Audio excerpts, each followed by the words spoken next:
106,9 FM Mercury, lugas informatif, inspiratif. Hari Selasa, sahabat Mercury, jam 5 sampai jam 6 petang nanti, Retno bersama dengan rekan-rekan dari Grup Kuliner Surabaya atau GKS.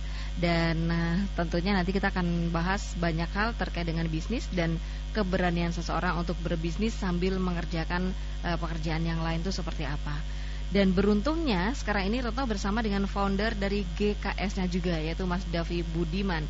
Halo, selamat sore Mas Davi. Sore Mbak Retno. Iya, ini beruntung sekali karena katanya kalau nggak minggu kelima nggak bisa ke Surabaya gitu ya? Atau gimana? Saya sih sebetulnya lokasi di Surabaya, domisili Surabaya. Terus? Cuman memang kalau minggu kelima itu saya bisa cuti ya kurang lebih. Kalau minggu ke 1, 2, 3, 4 nggak bisa cuti. Jadi beruntung banget ini minggu kelima ya. Padahal dalam 1 bulan itu minggu kelima itu jarang banget ada gitu ya. Jarang Harus banget. menunggu berapa bulan sekali untuk ketemu dengan Mas Davi. Betul. Oke, kemudian Retno juga bersama dengan seorang pebisnis juga, sahabat Mercury. Dia adalah Mas Remon. Ini punya depot favorit namanya. Halo, selamat sore Mas Remon. Sore Mbak Retno. Terima kasih sudah datang di Mercury untuk sharing tentang bagaimana kita ini harus berbisnis gitu ya. Tapi nanti kita akan ngobrol-ngobrol Mas Remon ya. Oke. Tapi boleh dong di ini dulu, bisnisnya apa nih? Saya buka depot di Dharma Husada Masakan Jawa gitu. Oh, Masakan Jawa. Iya. Gitu ya. Oke, Jawanya Jawa mana sih? Di Bojonegoro. Oh, ini jadi masakan yang terinspirasi dari masakan-masakan Bojonegoro. Iya, berarti ada terah Bojonegoro ini. Iya. Oke, nanti kita lanjut lagi, kita bongkar bisnisnya ya. Ke Mas Davi dulu, founder dari GKS. Kenapa dulu mendirikan GKS nih? Ini sebelum saya cerita mungkin pada kesempatan ini karena ini persis di 31 Mei ya. Oh iya. Nah, saya mengucapkan Dirgahayu yang ke-723 untuk kota kita tercinta Surabaya. Semoga kedepannya makin lebih baik ya. Oke. Gitu. Apalagi kalau Surabaya ini satu-satunya kota di Indonesia yang merayakan hari ulang tahunnya sebulan penuh loh ya. Tanggal 1 sampai 31 Mei. Luar biasa emang. Oke, tapi harapannya nih, mumpung masih ngomong Surabaya, harapannya kedepannya Surabaya harus seperti apa? Ya, sekarang kemajuannya cukup bagus ya, dari mulai taman kota gitu. Kita melihat satu sisi yang menarik dari kota Surabaya tercinta ini gitu. Cuman yang menjadi masalah memang untuk banjir ini ya. Ini masih, kemarin kena juga? Kemarin paling parah menurut saya sih. Oke, mudah-mudahan. Padahal upaya yang dilakukan oleh Pemkot Surabaya luar biasa loh ya. Gorong-gorongnya, box culvertnya udah dibikin gede-gede gitu tapi kan. Tapi kembali lagi kalau alam seperti kemarin 2 jam lebih ya. Jadi betul. agak sulit juga sih memang. Dan gak cuma Surabaya aja kayak yang kemarin itu. Kembali ke Mas Remon, masih tentang Surabaya. Tinggal di Surabaya sudah berapa lama Mas? Dari 2004. Dari 2004, sebelumnya di Bojonegoro. Iya, betul. Oke. Di 2004 sampai sekarang ini ada perubahan-perubahan yang dirasakan oleh Mas Remon sendiri terkait dengan Surabaya, perkembangannya seperti apa? Mumpung ini ulang tahun kan? Ya, sama dengan yang katakan dengan Kak Davi tadi, kemajuannya luar biasa. Terus tatanan kota, terus ketertibannya mulai terbentuk. Terus kerja dari Pemkot untuk menanggulangi banjir oke lah. Tapi ya, karena kayak kemarin sih memang hujannya luar biasa. Jadi ya beberapa banyak tempat banjir. Betul. Sampai pagi tadi juga masih genangan air masih banyak. Oke, baik. Itu sahabat Mercury, apresiasi dari sahabat-sahabat GKS terkait dengan Surabaya yang hari ini 31 Mei tepat di hari ulang tahun atau hari jadi. Oke, sekarang balik lagi ke GKS nih Mas Davi. Kenapa dulu tertarik untuk mendirikan GKS ini? Bermula kita memang, saya sendiri juga pecinta kuliner. Jadi senang mencoba makanan mungkin yang berbeda gitu, kita mencoba. Nah, dari situ awalnya tuh saya pertama kali kumpul tuh cuman 6 orang aja, Mbak Retno. Jadi ada nggak di sini salah satunya? Nggak ada justru. Nggak ada ya. Jadi cuman berenam aja, dan kita kontaknya via BBM ya waktu itu. Nah, untuk Facebooknya sendiri sebetulnya kita sudah buat dari 2010 itu juga, tetapi kalau orangnya belum muncul atau belum ketemu kita nggak approve waktu itu. Nah, Pak, mungkin kita mulai besar tuh waktu minggu keempat tuh saya ketemu Wimpi ya. Nah, dari situ memang kita berdua ini cocok gitu. Kita jalan terus sampai kita mempelajari bagaimana sih untuk ini bisa dikembangkan ke publik. Dan akhirnya 2014 bulan November kita open untuk umum. Jadi siapapun yang mau join, mau memberikan informasi kuliner, jadi semua masuk info lebih lengkap lah kurang lebih. Apa yang dilakukan waktu itu pertama kali sehingga menarik banyak orang untuk ikut bergabung, meskipun ada grup gitu kan, sudah open gitu loh, tapi ternyata tidak bisa menarik banyak orang. Tapi GKS ini kan beda, menarik banyak orang, dan itu perkembangannya setiap minggu bergerak terus. Ya, kita yang pertama dari 4 tahun yang kita jalani dulu, setiap minggu kita belajar. Ya, jadi mempelajari karakter dari setiap orang. Jadi kalau memang kita mau maju, kita sendiri harus berani koreksi. Karena kita nggak bisa memaksakan orang untuk sama seperti kita. Jadi kita berusaha merangkul siapapun dari kalangan manapun, membuat mereka nyaman di situ. Itu mungkin salah satu poin positif yang membuat GKS semakin hari membernya semakin banyak, Mbak Retno. Betul, membernya semakin hari semakin banyak. Ada update informasi berapa untuk terakhir ini? Untuk hari ini 133.750 member. Luar biasa. Dengan sebegitu banyaknya member, apa yang diinginkan Mas Davi nih ke depannya? Ya, ke depannya saya berharap untuk informasinya sendiri makin banyak. Menurut saya Surabaya masih bisa dieksplor lebih banyak, tempat-tempat tertentu yang masih kita belum tahu gitu. Tapi untuk kedepannya mungkin dengan banyaknya pedagang, apalagi sekarang sudah ada kurir juga, mungkin kita bisa memberikan nanti konsep yang membuat mereka itu bisa lebih maju lah, kurang lebih gitu.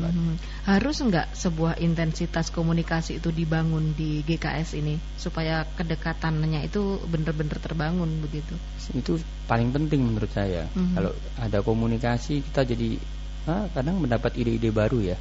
Jadi kita ketemu orang-orang baru, kadang-kadang bisa memberikan inspirasi. Ini GKS ini sudah sekian besar, mau dibawa kemana gitu loh. Kalau cuma untuk fun-fun aja kok kelihatannya sayang. Ya, kalau bisa memberikan arti lebih lah, kurang lebih gitu, Bar. Salah satu contohnya arti lebih itu, kalau gambarannya Mas Davi apa nih? Kemarin yang ide muncul dari Wimpi sendiri, dia memberikan kayak semacam coaching itu ya. Nah, itu jadi kan untuk para pedagang misalnya bisa memberi yang gampangnya aja untuk foto itu kan kita bisa boleh bilang kadang foto menarik belum tentu rasanya menarik, tapi foto itu nomor awalnya gitulah.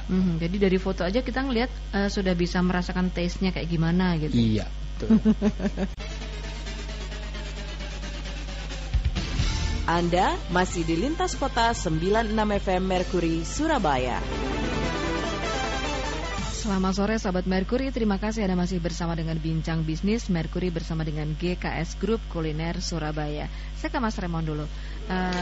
Mas Remon memang suka dengan di dunia masak-memasak gitu ya. Ada kaitannya dengan background pendidikan yang dulu-dulu atau gimana nih? Kebetulan saya kuliah perhotelan. Di kuliah perhotelan. Jadi diajarin dikit-dikit lah dasarnya. Ada ilmunya juga ya tentang kuliner ini. Dan ternyata itu aplikatif banget gitu ya. Yeah.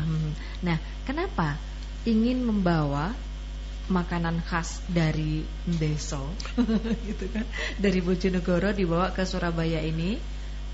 Selling pointnya apa nih dari makanan khas di daerah kemudian dibawa ke Surabaya? Awalnya sih ya kebetulan masakan yang saya jual tuh ya masakan yang saya sukai sih. Oh, yang disukai sendiri. Tapi ternyata meskipun itu disukai sendiri sama Mas Remon, disuka juga sama customer gitu. Yeah. Boleh di-share dong apa saja menunya di depot favorit ini? Ada nasi cumi, terus sego sambal, terus jangan lodet, jangan kari. Dan itu semuanya khas Bojonegoro. Ya. Yang membedakan itu bisa dibilang khas sama Mas Remon apa kalau dibanding dengan masakan dari daerah lain? Bumbunya lebih banyak sih kalau saya coba-coba bandingin dengan yang lain gitu ya. Jadi itu keunggulannya, jadi masakan khas Bojonegoro itu, jadi bumbunya jangkep gitu ya, Bu. Bumbu pepak kalau orang Jawa bilang ya. Oke, itu sahabat Merkuri. Jadi ini ada tujuan tersendiri untuk mengangkat makanan khas dari daerah ke Surabaya. Baik, Mas Davi, untuk bisa membuat makanan khas dari daerah ketika dibawa ke kota yang lain ini menjadi menarik sekali. Apa yang harus dilakukan seorang pebisnis? Ya, pertama-tama mungkin pastinya dia harus mengenal karakter makanan di daerah itu, istimewanya itu gimana. Kan selama ini kalau kita ketahui, contoh aja, menurut saya ya, kemarin saya baru dapat informasi soto Madura ini kan, wah luar biasa ya soto Madura. Ternyata kalau kita makan di Maduranya, soto Madura nggak seperti itu, Mbak Retno. Biasa aja. Jadi harus, menurut saya yang kemarin seperti yang soto ayam raksaan itu memang unik, lain daripada soto ayam yang ada pada umumnya. Jadi mungkin kalau yang dari daerah itu keunikannya itu harus betul-betul dipelajari lah, taste-nya bagaimana. Jadi karena memang saya mengerti sendiri bahwa lidah setiap orang, apalagi dari berbagai kota aja udah nggak sama gitu. Itu sangat sulit untuk bisa bilang saya cocok atau enggak, itu sangat sulit memang. Tapi harus ada inovasi-inovasi ya supaya produk asli daerah ini bisa menarik gitu. Benar, kan. Oke. Terakhir ke Mas Raymond, apa saran untuk sahabat-sahabat Merkuri yang biasanya kan untuk memulai berbisnis itu agak takut. Nah, sementara kalau Mas Raymond sendiri kan langsung bisnis meskipun masih bekerja. Kalau sedikit saran dari saya sih, buat setiap orang yang mau mencoba untuk bisnis baru, jangan takut. Kalau gagal coba lagi, kalaupun kamu kalah bangkit lagi. Tapi kalau kamu nyerah, semuanya itu akan berakhir. Kamu gak akan mencapai sebuah tujuan kalau kamu menyerah di tengah jalan. Jadi meskipun kamu capek, meskipun terasa berat ketika menghadapi setiap tekanan, apa yang kamu terima itu gak sesuai dengan apa yang kamu harapin, ketika kamu capek jangan berhenti. Kamu boleh berhenti kalau kamu sudah capek mencapai tujuan yang kamu ingini. Oke, meskipun capek jangan berhenti sebelum sampai ke tujuan. Oke. Dan apakah ada saran untuk tidak perlu resign dari pekerjaan kalau ingin berbisnis atau bagaimana? Ya seperti, karena contohnya kan Mas Raymond ya kan? Ya. Jadi tidak perlu resign untuk memulai berbisnis.